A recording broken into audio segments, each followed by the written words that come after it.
के और प्राइस 196 तक गया, केवल 1 रुपया नीचे से रह गया और क्लोजिंग आई 197.50 के आसपास ही।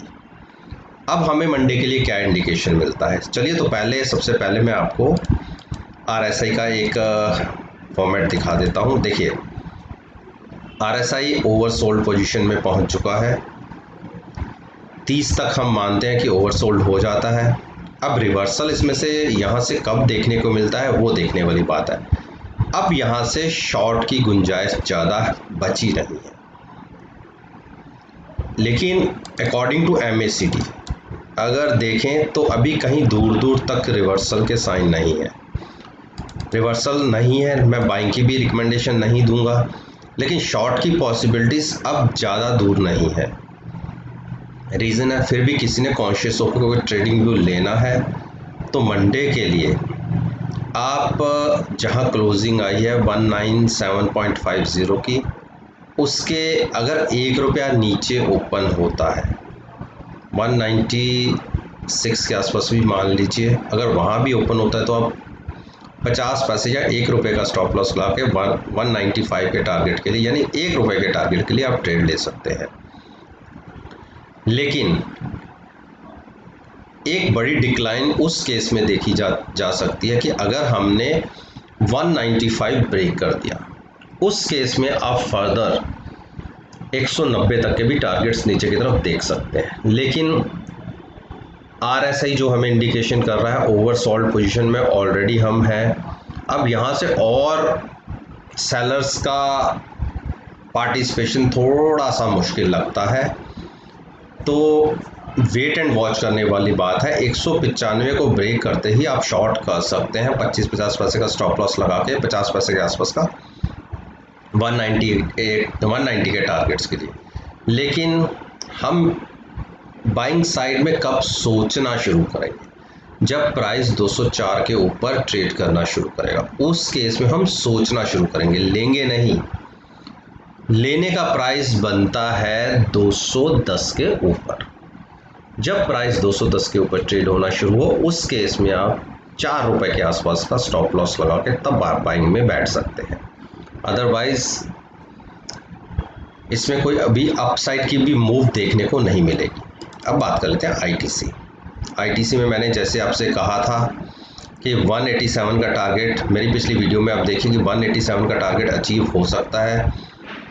पिछले 3 दिन तक हमने देखिए कैंडल्स एक के बाद एक अपसाइड की क्लोजिंग दी थी, लेकिन मैंने आपसे कहा था क्योंकि हमारी क्लोजिंग 9 दिन की मूविंग एवरेज के नीचे थी तो एक डिक्लाइन दिख सकता था। अब ये 187 का प्राइस मैंने देखिए कितने दिनों पहले मेंशन किया हुआ था, वो भी ब्रेक होके हम उसके नीचे की क्लोजिंग दी है। अब यहाँ से और फर्दर हम कहाँ गिर सकते हैं? फर्दर टारगेट्स बहुत दूर के हैं, मैं आपको दिखाता हूँ। छोटा सा टारगेट एक अभी नीचे की तरफ और दिखेगा, छोटा सा डिक्लाइन साइड पे हम ये कह सकते हैं कि तकरीबन 179, और उसके बाद का आपको मैं और टारगेट दे देता हूँ जो बहुत बड़ा टारगेट नीचे की तरफ है 164 का। ITC में हम उस प्राइस तक भी गिर सकते हैं, 163 और 64 का प्राइस होगा नीचे की तरफ का व्यू, क्योंकि जो क्लोजिंग आई है एक जो नीचे की सपोर्ट थी उसको ब्रेक करके ही आई है। अब एक हम और इंडिकेशन ले लेते हैं। MACD अभी हमें कोई इंडिकेशन रिवर्सल का नहीं दे रहा है, लेकिन इसका भी RSI ओवरसोल्ड पोजीशन में पहुंच चुका है। ओवरसोल्ड पोजीशन में पहुंचने की वजह से हो सकता है कि एक पुल बैक आपको देखने को मिल जाए। लेकिन मंडे की ट्रेडिंग सेशन में एक चीज़ का ध्यान रखिएगा कि अगर प्राइस 187 क्रॉस करके ऊपर की साइड ओपन होता है, आप 188 तक का वेट कीजिए, 186 का स्टॉप लॉस लगा के आप बाइंग में बैठ सकते हैं। हो सकता है कि छोटा सा पुल बैक देखने को मिल जाए, लेकिन अगर आप ट्रेंड के साथ कंटिन्यू ट्रेडिंग व्यू लेना चाहते हैं तो ओपनिंग 185 के आसपास आने दीजिए, 186 का स्टॉप लॉस लगा के आप नीचे के लिए जो मैंने टारगेट्स आपको दिए हैं 181 के, उस तरफ प्राइस मूव कर सकता है।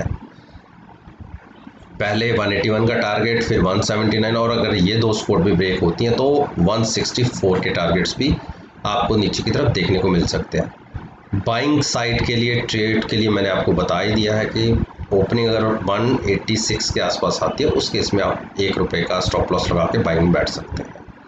लेकिन अभी बाइंग का इसमें कुछ बनता नहीं है।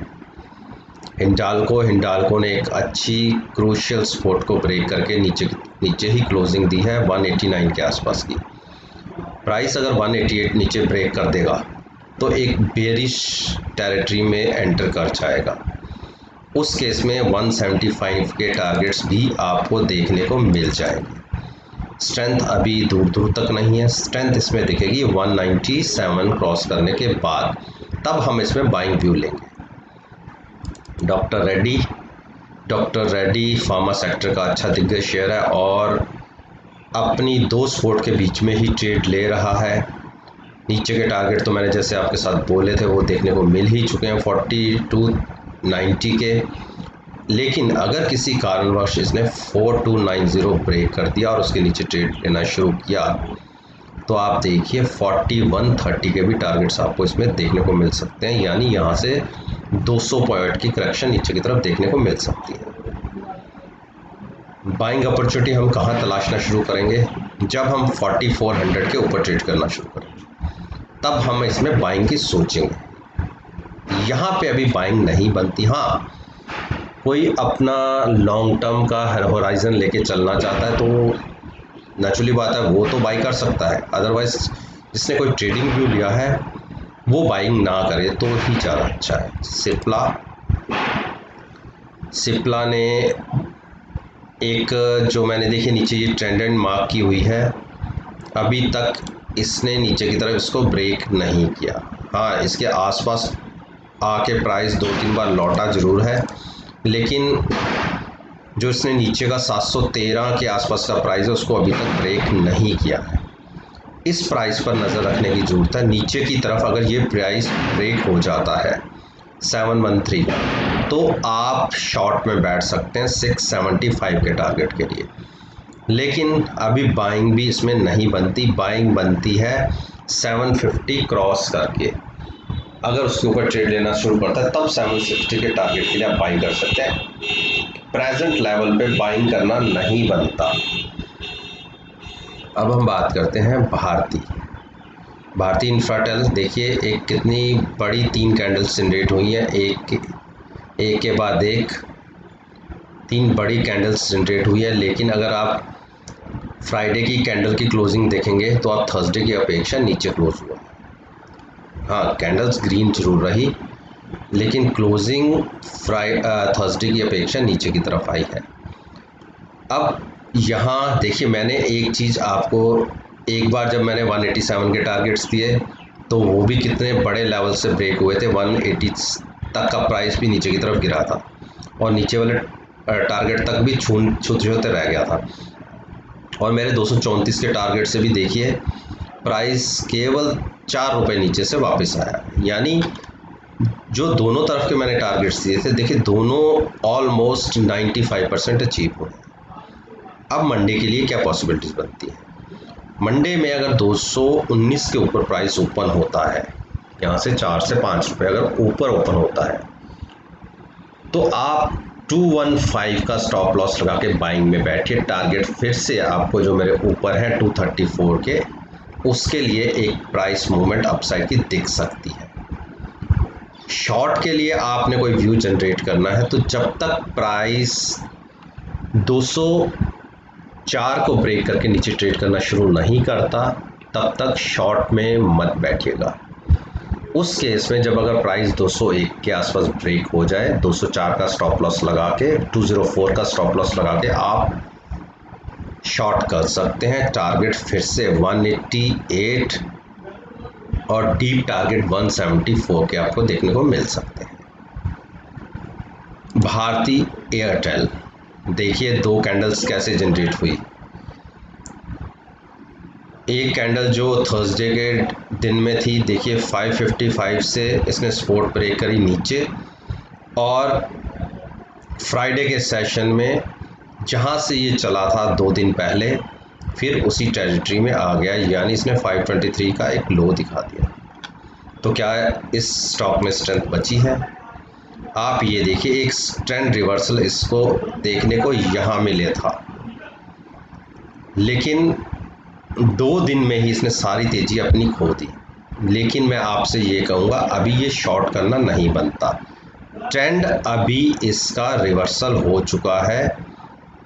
जब ये कैंडल जनरेट हुई थी, थोड़ी सी करेक्शन तो देखने को मिलती है, लेकिन मेरा अपना व्यू, मैं ये कहूँगा कि अभी बुलिश साइड पे है।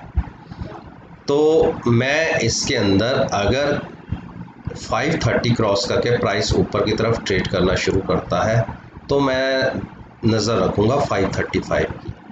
अगर 535 भी ब्रेक हो जाता है तो उस केस में 532 का स्टॉप लॉस लगा के मैं बाइंग में बैठूँगा 544 के टारगेट्स के लिए।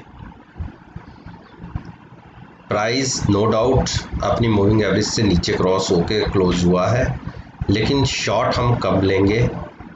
अगर 523 को ब्रेक करके प्राइस नीचे की तरफ ओपन होता है, उस केस में आप 3 रुपीज़ का 526 का एक स्टॉप लॉस लेके आप शॉर्ट कर सकते हैं। टारगेट्स जैसे मैंने इसमें आपको पहले बताए हुए थे, काफ़ी नीचे के टारगेट्स भी थे। उस केस में आप देखिए, ये मैंने 491 का एक टारगेट मेंशन किया हुआ है। अगर इसने 508 ब्रेक किया तो नीचे की तरफ मूव बड़ी देखने को मिल सकती है। अब हम बात करते हैं बजाज फाइनेंस की। बजाज फाइनेंस कंटिन्यूस एक दायरे के अंदर है, और अगर यहाँ से देखेंगे बजाज फाइनेंस एक बेयरिश क्रॉसओवर देने की कोशिश कर रहा है। छोटा सा इंडिकेशन हमें मिल चुका है, और अब हमें यहाँ से अगर प्राइस आप देखिए 3553 को अगर ब्रेक करके नीचे ट्रेड करना शुरू करता है तो आप नज़र रखिएगा 3515 पर। 3515 ब्रेक होते ही ये स्टॉक एक अच्छे बड़े बेयरिश ट्रेंड में चला जाएगा। उस केस में टारगेट्स होंगे 3380, यानी 160 पॉइंट नीचे के टारगेट्स देखने को मिलेंगे। स्ट्रेंथ इसमें कब देखेगी? जब ये क्लोजिंग बेसिस के ऊपर 3600 क्रॉस करके ऊपर क्लोजिंग दे और अगले दिन की मूव थोड़ी सी अपसाइड दिखे, तो उस केस में आप 3670 के टारगेट्स के लिए बाई कर सकते हैं। 3670 के ऊपर बहुत बड़ी इसको रेजिस्टेंस फेस होगी, और अगर पीछे के आप 10 दिन से 10 बार देखें, कम से कम 10 टाइम्स, तो आप देखिए इस स्टॉक ने 3670 के ऊपर कितनी ज़बरदस्त रेजिस्टेंस दिखाई है, जहां से इसको बार बार सेलिंग देखने को मिलती है। अब बात करते हैं अरविंदो फार्मा की क्लोजिंग लो साइड पे ही है। जब तक ये 840 क्रॉस करके ऊपर ट्रेड करना शुरू नहीं करता और 850 को क्रॉस नहीं करता, तो इसमें एक बाइंग स्ट्रेंथ नहीं बनती कि हम ये कहें कि अब जो मोमेंटम है वो बायर्स की तरफ शिफ्ट हो गया है। तो क्योंकि जब तक ये प्राइस 830 के नीचे ट्रेड कर रहा है तो मोमेंटम अभी सेलर्स के हाथ में ही है, तो सेलर्स ही इसको नीचे की तरफ खींचेंगे और उन्हीं का ही वॉल्यूम्स ज़्यादा जनरेट होगा। उस केस में कल या मंडे की ओपनिंग 808 से नीचे आती है तो आप 1 या 2 रुपए का स्टॉप लॉस लेके, आप सेफर साइड थोड़ा 5 रुपए का स्टॉप लॉस लेके आप शॉर्ट कर सकते हैं टारगेट 793 के। और अगर 793 भी किसी कारणवश ब्रेक हो जाता है तो बहुत डीप टारगेट्स हैं 670 के। बाइंग दूर दूर तक नहीं है। बाइंग के लिए मैंने आपको बता दिया कि जब तक 840 क्रॉस करके ऊपर की तरफ ट्रेड करना शुरू नहीं करेगा तब तक हम अपना व्यू बाइंग साइड पे नहीं लेंगे। 850 के बाद हम सोचेंगे कि अब हमें बाइंग करनी चाहिए या नहीं। उस केस में हम 10 रुपये का स्टॉप लॉस लगा के हम ट्रेड बाइंग साइड पे इनिशिएट कर सकते हैं। अंबुजा ने तो आज सारी अपनी स्पोर्ट्स ही ब्रेक कर दी। आज की क्लोजिंग एक लोएस्ट क्लोजिंग है 209 की, और अगर आप इसके अगले टारगेट्स की बात करें तो मुझे इसमें 193 के टारगेट्स अब देखने को मिल लगते हैं। यहाँ से तकरीबन प्राइस 17 से 18 रुपये ब्रेक हो सकता है। इसके लिए हमें क्या करना है, प्राइस अगर 208 या 207 के आसपास ओपन होता है नीचे की तरफ, उस केस में आप 2 रुपये का स्टॉप लॉस करके शॉर्ट कर सकते हैं। अच्छे बड़े नीचे के डीप टारगेट्स हैं तकरीबन 193 के। ये टारगेट्स आपको 2 या 3 या 4 दिन में देखने को नीचे की तरफ मिल जाएंगे। बाइंग में स्ट्रेंथ हमें कब देखने को मिलेगी, जब प्राइस 218 के ऊपर ट्रेड होना शुरू होगा, तब हम 221 तक इसे वॉच करेंगे और 221 के ऊपर अगर ट्रेड होना शुरू होगा तो 221 का स्टॉप लॉस लगा के हम बाइंग में बैठेंगे। तब आपको इसमें एक जो स्ट्रेंथ दिखेगी वो दिखेगी तकरीबन, ये मान लीजिए 235 की तरफ। तो दोस्तों, ये वो 10 स्टॉक्स थे जिसके ऊपर मैं रोज़ आपके साथ बात करता हूँ और आपसे कहता हूँ कि नेक्स्ट ट्रेडिंग सेशन के अंदर मेरी वीडियो को आप इन पर्टिकुलर स्टॉक्स के प्राइसेस की मूवमेंट के साथ एनालाइज कर सकते हैं और अगर आप उनके रिजल्ट्स को देखेंगे तो बहुत ही बढ़िया प्रॉफिटेबल रिजल्ट्स आपको देखने को मिलेंगे। बाकी मेरी आपसे विनती है कि मेरी इस वीडियो को केवल और केवल सीखने के पॉइंट ऑफ व्यू तक ही सीमित रखिएगा। मैं कभी नहीं कहता कि आप मेरी वीडियो को देखकर मार्केट में कोई पोजीशन क्रिएट करें। अगर आपको वीडियो पसंद आए तो इसे लाइक कीजिए, शेयर कीजिए और मेरे YouTube चैनल को सब्सक्राइब कीजिए और साथ में बेल आइकन का बटन प्रेस करना मत भूलिएगा। तो चलिए, इसी बात के साथ मैं आपसे विदा लेता हूँ। एक नई वीडियो के साथ फिर से आपके सामने आऊँगा। तब तक के लिए धन्यवाद। Take care and